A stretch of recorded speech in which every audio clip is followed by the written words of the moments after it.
In today's video, I'm going to show you how to design a professional website layout in Photoshop step by step. Whether you're creating a website for a business, a portfolio, a product, a restaurant, or any other type of brand, the structure and design principles I'll show you here will apply to all of them. By the end of this video, you'll understand how modern websites are structured and how to confidently build your own layouts inside Adobe Photoshop. If you find this tutorial helpful, make sure to like the video and subscribe to the channel so you don't miss future design tutorials. Now let's get started. First, open Adobe Photoshop and create a new document.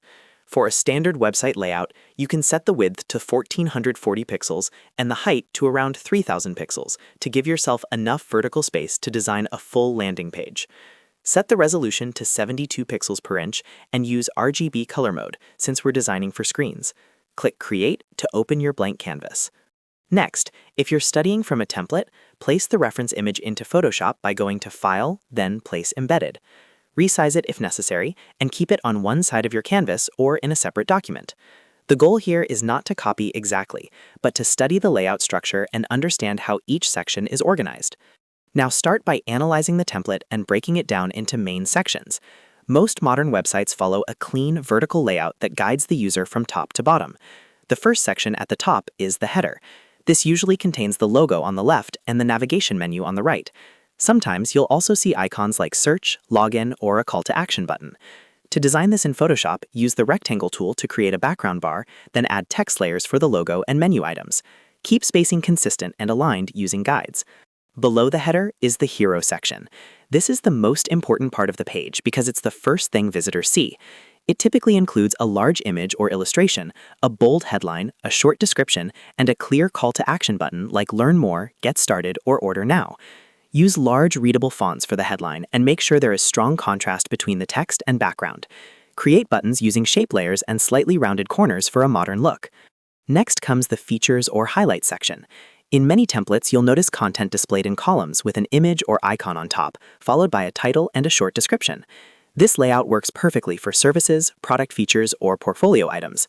Use shape layers for the containers, smart objects for images so they remain editable, and group each feature into folders to keep your layers panel organized. As you move further down the page, you'll often see alternating content sections.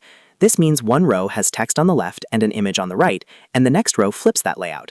This technique keeps the design visually interesting and helps guide the viewer's eyes naturally down the page. Use alignment tools to keep spacing even and maintain consistent margins on both sides of the layout. Another common section is a Statistics or Achievements area. This usually displays numbers like projects completed, happy clients, or years of experience. These numbers are often bold and larger than surrounding text to grab attention. You can place them inside circles or boxes using the Shape tool and add subtle shadows or background color changes to make the section stand out. Further down, many websites include a promotional or highlight section with a strong visual and another call to action. This section is designed to encourage users to take action. You can use a contrasting background color here to separate it from the rest of the page and make the button more noticeable. Near the bottom, you'll typically design a subscription or contact section. This may include an email input field and a submit button. Create input fields using rounded rectangles and add subtle strokes or shadows to give them depth. Finally, every website ends with a footer. The footer usually contains multiple columns with links such as About, Services, Contact, and social media icons. Keep the footer organized using grids and reduce the font size slightly compared to the main content. Throughout the entire process, make sure you name your layers and group them into folders like Header, Hero, Features, Content, and Footer. This keeps your file clean and professional. Also, use smart objects for images and keep text editable in case you need revisions later. By studying templates and rebuilding them section by section, you'll quickly understand how modern websites are structured. With practice, you'll be able to design clean, professional website layouts entirely from scratch in Photoshop. If you enjoyed this tutorial and learned something new, make sure to like this video and subscribe to the channel for more Photoshop and web design tutorials. Thanks for watching, and I'll see you in the next video.